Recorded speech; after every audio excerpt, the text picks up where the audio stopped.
Bienvenue sur leur FM 100.9, nouveau rendez-vous avec Gilles qui reçoit cette semaine le président du CAS Rugby me semble-t-il, et on va parler donc Gilles, rugby évidemment. De ballon ovale. Bonjour à tous, bienvenue comme chaque semaine, c'est le rendez-vous avec. Cette semaine, vous l'avez dit Philippe, c'est le rendez-vous avec le rugby et avec Christian Tiberank. Bonjour. Bonjour. Alors vous m'avez dit tout à l'heure, ça se prononce comment votre nom à la base? On devrait dire Tiberank, mais théoriquement Tiberank, en fonction de la région dont je suis originaire. Vous êtes originaire de quel coin? Alors, le nom est originaire du Gers. Du Gers. La personne est originaire de plusieurs endroits. Alors expliquez-nous un peu qui vous êtes et puis justement, alors d'où venez-vous? Alors, sans trop rentrer dans le détail, je suis né en Afrique il y a un certain nombre d'années, puisque je suis retraité donc depuis le 1er janvier cette année. Donc je suis né au Cameroun, après avoir habité le Togo, la Côte d'Ivoire, la République centrafricaine, puisque mes parents travaillaient dans les pays africains à cette époque-là. Et nous sommes rentrés, pour la petite anecdote, en 1962, quand Bokassa a pris mon père par la culotte et l'a mis dans l'avion. Ah oui. Et comment êtes-vous atterri à Saint-Étienne alors? Par le fait du hasard, puisque à cette époque-là, j'habitais donc à Annonay, j'avais atterri sur Annonay, j'ai fait quelques études sur Saint-Étienne, très peu de temps, parce que les études m'ont souvent couru après d'ailleurs. Et donc je suis rentré à la BNP en 1977 à Saint-Étienne. Donc professionnellement, quelle est votre carrière, puisque vous êtes en retraite aujourd'hui? Alors j'ai travaillé une quinzaine d'années à la BNP, ensuite donc banque de dépôt, ça me plaisait pas trop. J'ai travaillé 5 ans ensuite dans banque d'affaires du groupe Suez. J'ai démissionné également au bout de 5 ans et j'ai créé mon cabinet il y a une vingtaine d'années, il y a 20 ans exactement même. Un cabinet qui était dans l'immobilier, alors, dans la banque, immobilier, gestion de patrimoine principalement. Ça s'adressait aux particuliers, aux professionnels, c'était quoi? Particuliers, professionnels, chefs d'entreprise, profession libérale, tout type de profession qui avait besoin de conseils financiers ou en immobilier ou en gestion de portefeuille. Un cabinet qui était à Saint-Genélaire, c'est ça? Cabinet qui était à Saint-Genélaire, que j'ai vendu il y a 2 ans, puisque j'ai accompagné mon repreneur jusqu'au 31 décembre de cette année. C'était pour l'enchaînement, parce que vous allez voir la suite. Et j'allais vous dire, moi je vous ai vu candidat à la mairie de Saint-Genélaire, si on peut parler un petit peu de cette période-là. Oui, il y a eu une période où ça m'a un peu titillé. Du moins, j'ai certains hommes politiques de la région stéphanoise qui m'ont un petit peu poussé donc à me présenter sur Saint-Genélaire. Je dirais pas par dépit, parce que j'aime bien plaisanter aussi, mais c'est vrai qu'il n'y a pas d'autres candidats sur Saint-Genélaire. Je me suis dit, pourquoi pas moi? Vous êtes quelqu'un d'engagé politiquement? Pas du tout. Pas du tout. Pas du tout. Non, c'est engagé politiquement, non, mais avec de fortes convictions, oui. Puisque, pour pas le cacher, je représentais l'UMP sur le secteur de Saint-Genélaire. Mais donc, pour tout vous dire, j'ai même pris ma carte le jour où je me suis présenté aux élections. Donc c'est des gens qui vous ont influencé, qui vous ont poussé à vous présenter. Comment ça se passe un peu? Expliquez-nous. Oui, c'est simplement, j'ai quelques amis qui sont dans le milieu politique et qui m'ont un petit peu poussé. C'était pas une forte volonté. J'ai pris un peu le train en marche, un peu tard à mon avis, mais bon, je me plains pas trop puisque j'ai fait un score tout à fait honorable pour une première élection. Puisque j'ai fait 37% des voix sur la commune, donc je pense qu'il y en a qui ont fait pire. Même le maire précédent qui s'était présenté et qui a fait moins de voix que ce que moi j'avais fait auparavant. C'est quelque chose qui va se poursuivre ou c'était juste un coup d'essai ou un coup d'arrêt? J'ai lancé, pour tout vous dire, j'ai lancé un petit peu, je dirais, l'opposition à Saint-Genélaire. Comme j'ai de nombreuses fonctions et que je fais beaucoup de choses en même temps, il y a des moments où on ne fait pas les choses très très bien.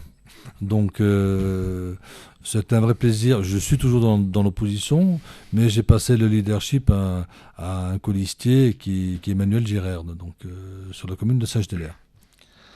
D'accord, donc on ferme cette parenthèse sur Saint-Genélaire et sur la politique et on vient au rugby. Alors c'est un peu paradoxal, on est dans la ville du football et on va parler de rugby. Ah oui. Alors la première question c'est, comment êtes-vous tombé dans le rugby? Alors, avant toute chose, je tiens à vous remercier de m'avoir invité et de me permettre de parler de rugby. Parce qu'on n'en parle pas très très souvent à Saint-Étienne. Et quand on parle de rugby, les gens sont étonnés, ils ne savent même pas qu'il y avait un club. C'est vrai? Même encore aujourd'hui. Oui, tout à fait.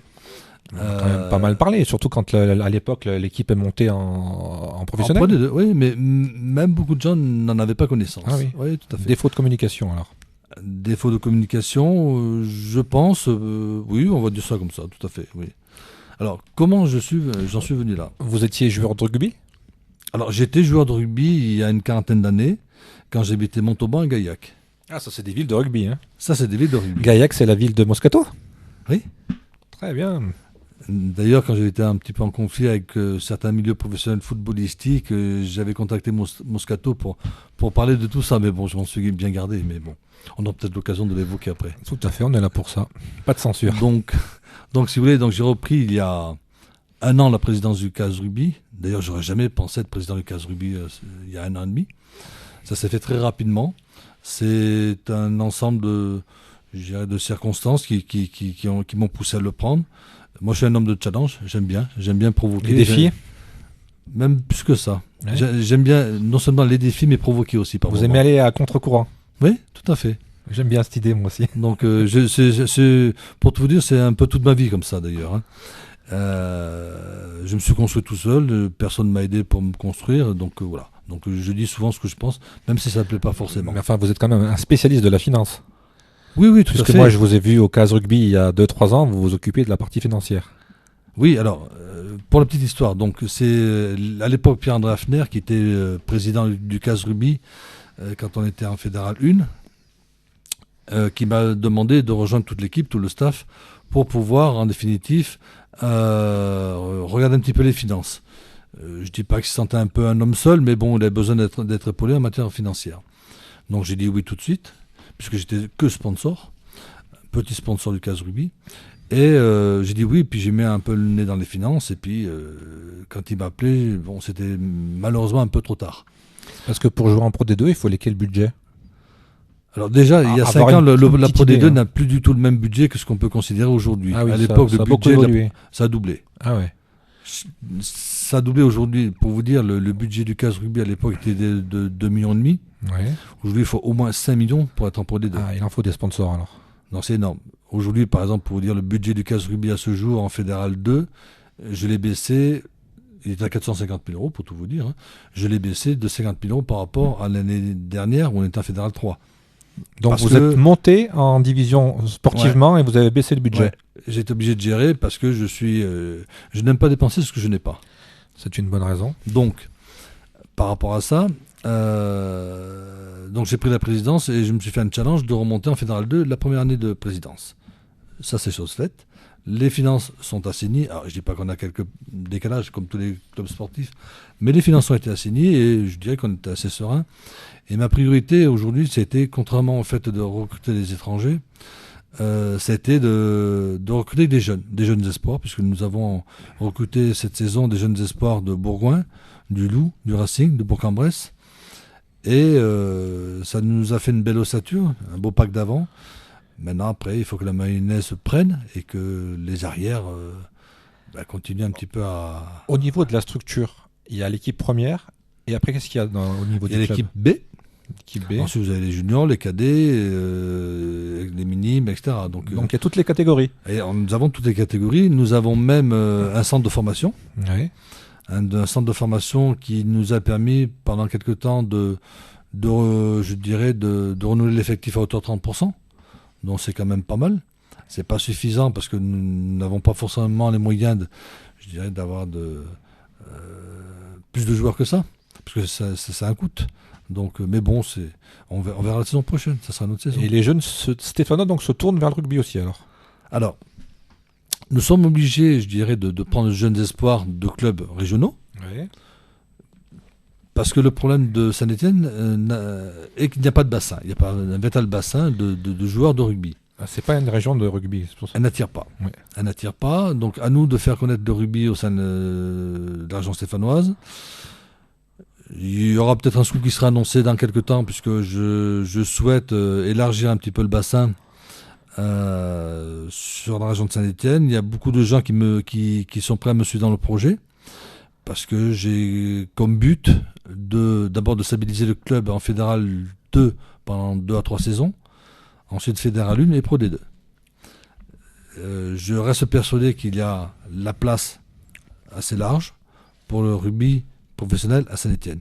Au même titre que la SS prend une part prépondérante, mais je pense qu'on en parlera tout à l'heure. Mais regardez un petit peu le Paris, Bordeaux, Toulouse, Montpellier, toutes ces grandes villes ont toutes un club de football professionnel, un club de rugby professionnel également. Il y a de la place. Mais le tout, c'est d'attirer après à Saint-Étienne. Très bien. Pour les ignares comme moi du rugby, l'étape finale, c'est quoi? C'est le top 14? C'est quoi le... Ah ben le summum, c'est le top 14, évidemment. Et par rapport au top 14, on est comment? Il y a combien de divisions qui nous séparent? Aujourd'hui, vous avez le top 14, la Pro D2, la Fédérale 1, la Fédérale 2. Donc nous, on est juste l'échelle en dessous. On peut considérer qu'on est en 4e division. Ah, on est en 4e division. Voilà, pour être logique. Sauf qu'à l'époque où ça fonctionnait un petit peu différemment, il y avait une quinzaine de poules parmi l'élite. Bon, aujourd'hui, il y a les 14 meilleures équipes, top 14. Ensuite, vous avez la Pro D2, et Fédérale 1 et Fédérale 2. Donc là, c'est un championnat régional. Comment ça se passe là, à notre niveau? C'est plutôt régional, puisque nous allons plus loin, Annecy, Rumilly, Saint-Jean-Royan, puis surtout la région lyonnaise. Donc, voilà. Après, vous avez les phases finales, puisque pour tout vous expliquer, les 4 premiers de chaque poule accèdent aux phases finales pour pouvoir monter en catégorie supérieure. Et c'est quelque chose qu'on peut réaliser cette année, ou vous avez dit 2-3 ans? Même si on fait les phases finales, mon but n'est pas de monter, je dirais, en Fédérale. Ça coûterait trop cher. Il faut qu'on trouve 1 million d'euros de plus de budget. Voilà, pour être clair. Et aujourd'hui, pour vivre, alors comment ça se passe? C'est sous le couvert d'une association? C'est des sponsors? C'est des subventions? Comment ça se passe? Pour être très précis, quand nous étions en Pro D2, il y avait deux parties. Vous aviez la SASP comme la SS un petit peu qui gère le côté professionnel, et vous avez l'association qui s'occupait du centre de formation de la vie associative, donc du club. La SASP donc a déposé le bilan, donc elle n'existe plus. Nous avons repris une grande partie des dettes parce qu'on se faisait un point d'honneur quand même de ne pas léser les fournisseurs de la région stéphanoise. À ce jour, ils sont tous payés, à part 2-3 petites bricoles où il y a eu des litiges. Enfin, forcément, il y a toujours des litiges dans ce cas-là. Donc tous les fournisseurs n'ont pas été lésés. Nous avons même payé une grande partie puisque nous avions eu un fort redressement en URSAF. Nous avons tout payé à ce jour, par une petite bricole qui est. Ça veut dire qu'aujourd'hui le CAS n'a plus de dette? Ah, pour ainsi dire, plus. Ouais. Donc c'est un club qui est redevenu sain. C'est un club qui est redevenu sain, tout à fait, et qui peut redonner confiance aux investisseurs, enfin ceux qui ont envie d'investir. Donc là, on est dans la reconstruction. On est en pleine reconstruction financière, associative, puisque j'ai remanié un petit peu l'ensemble des gens qui étaient bénévoles. Enfin, remanier, c'est pas le terme approprié, mais j'ai demandé à certains bénévoles de ne plus revenir parce qu'ils ne participaient pas forcément d'une façon active au sein du club. C'est pas parce qu'on est bénévole qu'on n'a pas des devoirs. Donc forcément, je leur ai demandé de rester chez eux. Alors c'est vrai qu'on est toujours à la recherche d'autres bénévoles. Mais... Donc techniquement, vous êtes président de l'association? Je suis président de l'association, ouais. C'est la seule identité qui gère le CAS Rugby? C'est la seule identité qui gère le CAS Rugby. C'est quand on monte un peu plus haut qu'il faut avoir une structure un peu plus professionnelle. Si on veut attirer, je dirais, des investisseurs, il faut créer une SASP forcément. Donc ce sont des gens qui vont mettre des capitaux comme la SS. C'est-à-dire que, pour faire le comparatif avec le football, vous avez un côté professionnel, des gens qui ont des parts sociales, qui ont une vie active et qui cherchent justement à rentabiliser un peu leur part aussi.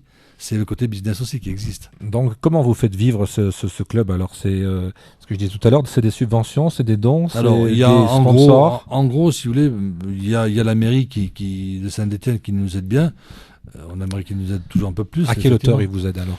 Il nous aide à hauteur de 130 000 euros. Ça représente quoi dans votre budget? Ça représente un tiers du budget. Ça veut dire que sans la ville de Saint-Étienne, c'est pas jouable? À ce jour, c'est pas jouable. Nous avons le conseil départemental qui nous aide un petit peu aussi, qui nous donne un petit billet de 30 000 euros à ce jour. Ce qui fait une part de... Ça fait en gros 160 000 euros, c'est sur un budget de 450 000 euros. Voilà. D'accord. Et donc le reste, on fait comment? Alors on va le chercher comment? Alors le reste, il y a un peu certains présidents qui mettent un petit peu de la main à la pâte. Vous avez des amis, vous avez des sponsors et des mécènes. Alors, je dirais le régime fiscal des sponsors et des mécènes est un peu différent, puisque les mécènes mettent de l'argent directement et ils déduisent leur investissement, entre guillemets, c'est pas un investissement, c'est plutôt à fond perdu, mais de l'impôt sur les sociétés. Et puis les sponsors, ça leur permet de faire une publicité en faveur du CAS Rugby. Quelqu'un qui vient donc... j'allais dire aider, et puis qui est partenaire du CAS Rugby, ça lui apporte de l'image, ça lui apporte quoi? Bien sûr. Alors, ça lui apporte Plusieurs choses. Déjà une vision de l'esprit sportif, puisqu'il faut savoir que dans le rugby, quand même, ça représente d'autres valeurs qu'il n'y a pas dans d'autres milieux sportifs. Je ne critique pas les autres sports, parce que chaque type de sport a ses spécificités et ses valeurs. Mais je fais très souvent de la comparaison entre le monde de l'entreprise et le milieu du rugby. L'esprit de compétition, l'esprit de valeur, l'esprit d'entreprendre, c'est à peu près le même principe dans le rugby et sur le terrain. On met toujours en avant les valeurs du rugby. Est-ce que c'est quelque chose de vrai? Ah, tout à fait. C'est quelque chose Moi, je l'avais de oublié en différent 40 ans. Mais je vous garantis que si aujourd'hui je m'investis, c'est que j'ai retrouvé ces valeurs qui me manquaient avant. Sincèrement. C'est quelque chose de vraiment différent des autres sports ou c'est spécifique? Comment on peut l'expliquer cette valeur en plus? Ben, moi je synthétise souvent les choses. Je dis que le rugby c'est un sport de brute joué par des gentlemen. C'est un peu la définition d'ailleurs. Mais c'est la définition. Et je me plais à le redéfinir à chaque fois parce que c'est en plus la vérité. Regardez sur un terrain, c'est parfois un peu violent sur un terrain, mais à la fin, tout le monde se retrouve. Je dirais, il y a des accolades et c'est fini. On n'en parle plus. On se retrouve autour d'un verre et il y a la troisième mi-temps qui est plutôt sympathique et tout ce qui s'est passé sur le terrain est oublié. Après, si vous voulez, c'est quoi par rapport à l'entreprise? On se donne à fond pour l'esprit du club, pour un club.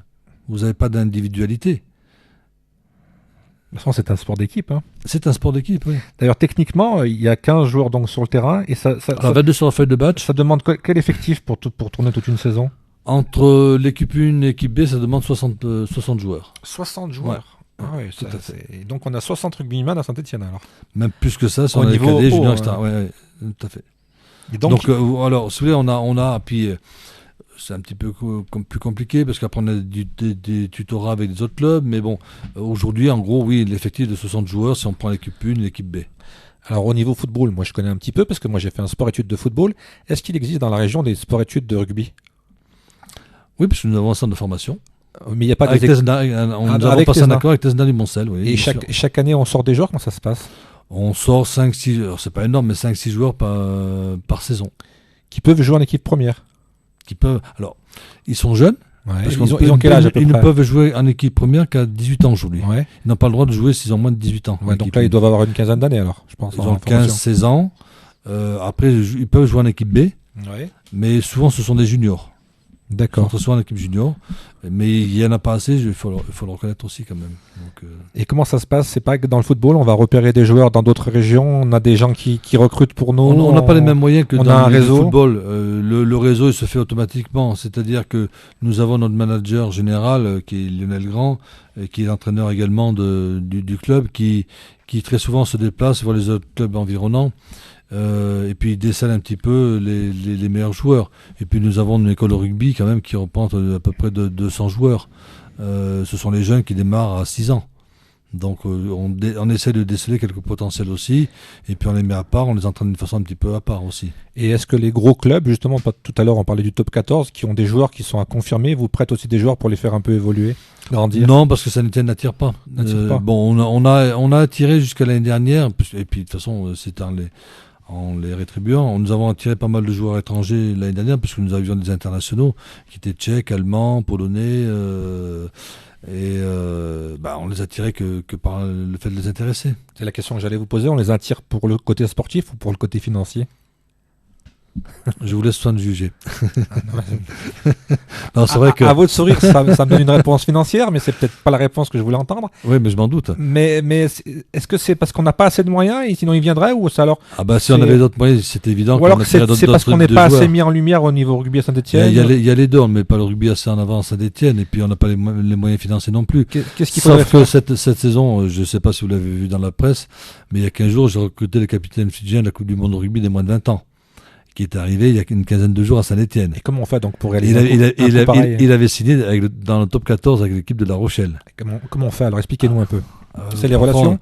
Oui, il y a des relations. Puis c'est un joueur qui veut se mettre en avant, qui veut jouer dans le top 14 et qui, à mon avis, se mettra en avant pour tous les matchs qui vont arriver là. Donc c'est quelqu'un qui est au-dessus du lot et qui va confirmer à Saint-Etienne. Bien sûr, et qui veut jouer dans certaines équipes européennes. Mais si donc un international vient signer à Saint-Etienne, il faut bien qu'il ait une part de lumière pour qu'on puisse en parler. Donc on parle bien quand même du CAS Rugby à l'extérieur. Non, alors l'avantage c'est que nous avons un entraîneur des lignes arrières qui est un Écossais. Ouais. Et son frère joue avec le joueur que nous venons de prendre en Nouvelle-Zélande. Parce qu'il arrive de D'accord. Nouvelle-Zélande là. D'accord, donc c'est vraiment international. Hein. Oui. Et quand un joueur comme ça étranger arrive à Saint-Etienne, ça se passe comment pour l'acclimatation? Il parle déjà pas le français, je pense. Ah, pas du tout, il parle anglais. D'accord. Mais nous avons dans l'équipe quand même un ancien joueur de la Coupe du Monde de rugby qui est un Samoin, Ouais. et qui était capitaine jusqu'à la saison dernière, qui entraîne les avants aujourd'hui également. Donc il parle anglais, il le recueille, il l'aide fortement quand même. Bon, alors le rugby est un sport physique. On va faire une petite pause musicale. Vous avez choisi de bouger encore, de rester dans le sport, Ah oui, puisqu'on va écouter Bellini avec la chanson Samba de Gennaro et on en reparle juste C'est après. plutôt atypique. Samba.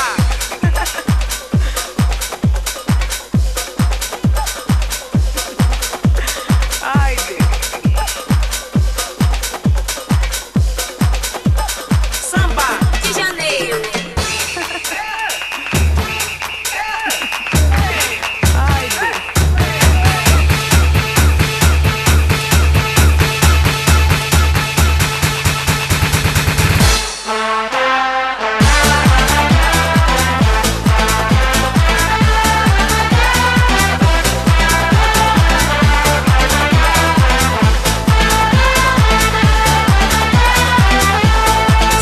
Samba de Janeiro.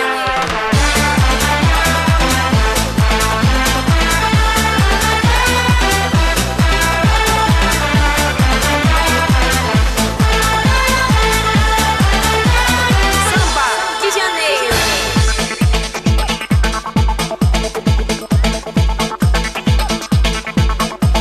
Sempre assim, em cima, em cima, em cima, em cima. Sempre assim, embaixo, embaixo, embaixo, embaixo. Sempre assim, em cima, em cima, em cima, em cima. Sempre assim, embaixo, embaixo, embaixo, embaixo. Sempre assim, em cima, em cima, em cima, em cima. Sempre assim, embaixo, embaixo, embaixo, embaixo. Sempre assim, em cima, em cima, em cima, em cima. Sempre assim, embaixo, embaixo, embaixo, embaixo.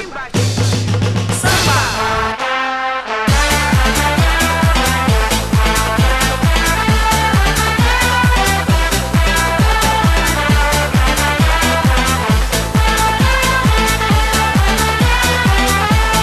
Samba de Janeiro.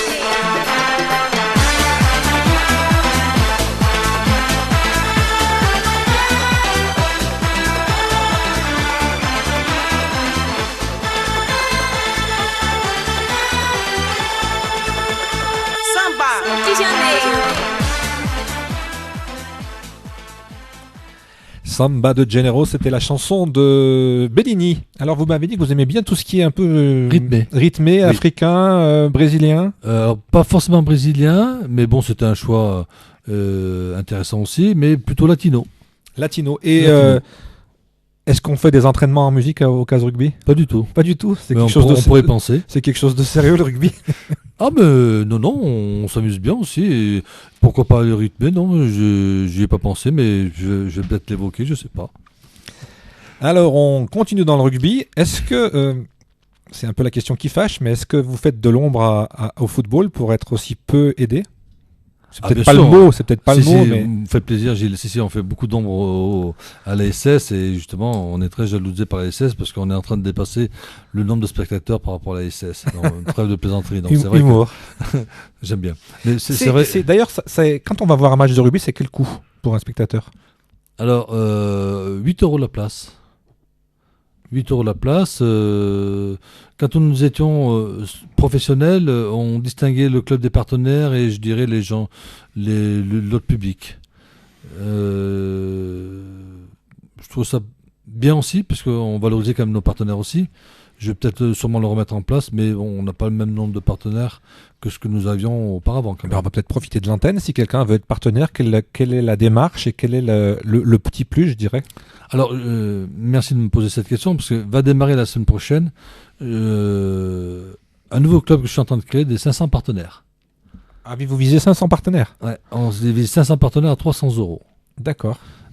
Pour, je dirais, préparer les 3 années à venir, ce qui fait en gros un budget de 150 000 € supplémentaires, pour nous aider, je dirais, à préparer la future Fédérale 1, mais il faudra la préparer sur 3 ans, donc ça va nécessiter un budget supplémentaire, et on le lance la semaine prochaine.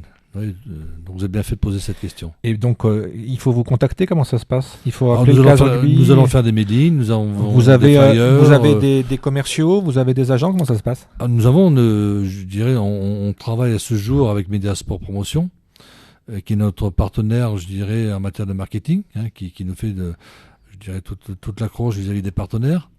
Mais c'est un ensemble de gens, de la société, nous, les joueurs, nos partenaires. Donc on va solliciter tout le monde, puisque nous allons faire une soirée partenaire pendant le tournoi de tennis féminin qui a lieu donc à Andrézieux, au mois de fin janvier. Et on va lancer, je dirais, ce type de nouveau partenariat. Donc vous avez mon mail pour m'inviter. Oui, bien sûr, mais vous êtes déjà invité d'office. On revient à un côté obscur de la chose, j'allais dire, on parlait de l'ombre de l'ASS tout à l'heure. Oui, nous avons eu un petit différend qui s'était un peu mal passé au mois de septembre entre la SS et le Case Rugby. Bon, les choses se sont rangées depuis. Mais bon, j'avais entre guillemets attaqué, je dirais, les valeurs du football à Saint-Étienne. Ça n'avait pas forcément plu à tout le monde, mais c'était un peu pour titiller un peu tout le monde, pour faire bouger les choses. Mais je crois qu'on arrive dans une époque où les gens n'ont plus d'humour. Peut-être pas tort. Non mais c'est vrai, moi j'ai eu des retours par rapport à mon site et moi je m'estime être dans l'humour. Alors si les gens n'ont plus d'humour, c'est bizarre parce que Mais c'est la ils ont de société l'humour, d'aujourd'hui, ils ont ça. de l'humour et puis après ils changent de fonction, ils ont Dans plus le ces même cas, humour. ça les arrange uniquement l'humour. Tout à fait, voilà. Mais moi, je pense qu'on traite beaucoup de choses avec l'humour et ça passe beaucoup plus facilement. Parce que honnêtement, Et puis, il n'y a pas d'agressivité, c'est pas méchant. s'il y avait un lien entre le football et le rugby, ça pourrait peut-être porter les deux aussi. Mais moi, même à l'époque, j'avais réfléchi au fait de faire partie intégrante de l'ASS, Une section rugby, une section rugby, comme il y a une section féminine. bien sûr. Pourquoi ne pas, je dirais... Et vous avez eu des discussions, vous avez eu des rendez-vous. Non, j'ai sollicité personne, c'était dans ma tête. Mais en 1 an et demi, vous savez, j'ai eu tellement de choses à faire en urgence que on n'a pas pu tout traiter aussi. Mais pourquoi pas par la suite. Parce que Mais bon, moi j'ai un projet à moyen terme, c'est de faire passer le club de Case Rugby au sein de la métropole, Ouais. plutôt que de dépendre que de la ville de Saint-Étienne. Après, ce sont des tractations, je dirais, qui seront faites en fonction je dirais, de ce que me diront les élus politiques. Donc il y a l'espoir de faire quelque chose de grand finalement. Oui, puis je pense qu'il y a la volonté politique de le faire aussi. Oui, moi je pense que ça peut être un plus. On dit bien que plus, façon, ça fait plus, ça fait pas moins. Si ça ne se fait pas, c'est la fin du Case Rugby à terme. Ah oui. C'est évident. On ne pourra pas faire un grand club, on ne pourra pas maintenir un club à ce niveau-là s'il n'y a pas une véritable volonté politique de la part des élus de la métropole. En plus, vous allez pouvoir vous servir du passé puisque vous avez vécu cette histoire de dépôt de bilan et cet échec, quoi, je dirais. Je connais l'histoire sous toutes ses facettes. J'ai même argumenté dans ce sens, c'est qu'à l'époque où on disait qu'il fallait aider le Case Rugby, j'ai même dit que c'était trop tard pour injecter de l'argent public. Donc oui, j'ai même aidé les élus politiques en disant que c'était trop tard, qu'il fallait plus remettre de l'argent parce que c'était pas normal qu'on aille au-delà. Il faudrait peut-être trouver alors un gros sponsor. Je m'y attelle. Il n'y a pas des grosses marques à Saint-Étienne qui peuvent vous donner un coup de main? Disons qu'il y en a quelques-uns qui nous donnent un gros coup de main déjà. Ouais. Il faut déjà les maintenir, et il faut les bichonner. Ouais. Faut Ça, leur vous, donner ça, envie vous, de ça vous continuer. savez faire. Je me débrouille pas trop mal jusqu'à présent. On va tourner cette page rugby en espérant que ce club va grandir encore et puis être à la lumière. Mais je puisqu'on vous parlait garantis que d'ombre. dans un an et demi, on en reparlera. Et je fais une petite parenthèse, j'ai vu aussi qu'il y avait une sorte de boutique où on peut acheter des accessoires Oui. aux couleurs du Case. Oui, Comment nous ça se avons passe, mis là en place cette année. Simplement, les gens, soit ils veulent l'acheter sur le site du Case Rugby, Sur le site ou les jours de match. ou les jours de match. Il n'y a pas une boutique en propre. C'est un projet. Il y a pas- Il faut venir le mercredi après-midi au sein du clubhouse où on peut effectuer ses achats aussi. C'est là où les parents des élèves de l'école de rugby viennent pour Et acheter également. le clubhouse, il est à l'Étivaillère. Il était à l'Étivalière également. Donc les mercredis, vous m'avez dit. Hein. Les mercredis après-midi. Et concernant le sportif, on en est où là cette saison? On est dans les- On peut parler d'autre chose? Non, ça veut dire que Je plaisante. les résultats sont pas bons. Alors, nous avons très bien démarré la saison, puisque au bout de 4 matchs, on était second. Donc, au-delà de nos espérances, et à ce jour, on est 8e sur 10. 8e sur 10. Nous avons un problème, je dirais, de botteur. Ouais. On ne sait pas trop ce qui s'est passé. On essaie de résoudre ce problème-là, qui n'a pas du tout de réussite, alors que c'est quelqu'un qui faisait 75% de réussite auparavant. Ouais, c'est sûr que ça. Donc diminue, on a perdu tous nos matchs à 2 points. Ça diminue le ratio là. Hein. Chez nous et à l'extérieur. Alors qu'on devrait être, 3, 4e. Il reste combien de matchs jusqu'à la fin de la saison? 4 à domicile, 4 à l'extérieur. Donc, Il faut quand même pas descendre. Non, mais moi je suis assez serein pour ça. Nous avons 8 points d'avance sur celui qui est après nous, le 9e. Donc il faut vraiment que ça se passe très très mal. Mais enfin bon, il y a toujours le match de la mort aussi. Mais bon, il faudrait que ça se passe mal pour qu'on se maintienne pas. Bon, alors on va être attentif aux résultats et on souhaite que le CAS se maintienne. Moi le premier. On va faire 2 petites parenthèses. J'ai vu que vous avez créé aussi un site pour calculer les retraites. C'est quoi ça? Si on peut en dire 2 mots. Parce qu'il y a beaucoup de gens qui sont intéressés par la retraite. Non, Philippe, regardez-moi pas. Comme je suis retraité, donc j'ai vécu les affres donc, de toutes ces démarches. Mais c'est vrai que c'était ma profession déjà depuis 20 ans. Donc j'ai créé un site qui s'appelle mafutureretraite.com qui permet, je dirais, de pouvoir voir un peu toutes les démarches à effectuer. Grâce à ce site, les gens peuvent me rencontrer pour que je puisse tout vérifier l'ensemble de leur carrière, parce qu'il faut savoir que dans 68% des cas, il y a des erreurs. Donc ça me permet de vérifier, de contrôler, d'optimiser un peu, puis de m'occuper de toute leur démarche jusqu'au dépôt de dossier pour leur retraite. Voilà. D'accord. Et on repart sur le côté aventurier de la personne. Vous m'avez dit que vous avez créé aussi c'est une entreprise, une association? Alors j'avais pour des circuits en buggy. Alors oui, c'est toujours en cours. Ça fait déjà 1 an que je me rends sur Madagascar, sur l'Afrique, sur le Sénégal, pour créer des circuits pour des groupes, pour faire soit des sorties en 4x4, soit des sorties en buggy, soit des sorties en enduro. Moi, je ne fais pas d'enduro, mais j'ai déjà trouvé toute l'équipe, notamment sur Madagascar, où j'ai déjà une certaine structure sur place, parce que j'ai lié des amitiés avec certains guides. Donc voilà, c'est un projet, c'est presque concret, mais c'est pour me faire plaisir surtout. Mais ça va se passer comment là, par des agences de voyage? Il y a déjà une agence de voyage qui existe à Madagascar par l'intermédiaire d'un ami malgache qui a créé, qui a une dizaine de 4x4. Qui propose ça. Voilà. Donc déjà, c'était pour faire l'accompagnateur et j'ai découvert des circuits différents au cours de mes 3 sorties cette année-là. Et pourquoi l'Afrique? C'est parce que c'est vos origines? Alors, pas du tout.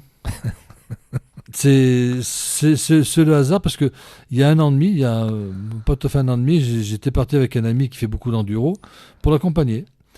Et j'ai trouvé Madagascar fabuleux. Une île avec des rencontres de personnes fabuleuses. C'est un pays qui est très pauvre, mais qui demande à être aidé. Il n'y a pas beaucoup d'infrastructures dites commerciales. Donc c'est vraiment des choses, on vit des choses authentiques, proches des gens. C'est tout à développer alors. Ah oui. Mais dans le bon sens du terme alors. Hein. Dans le bon sens du terme. Pas faire les mêmes erreurs que sur le continent là.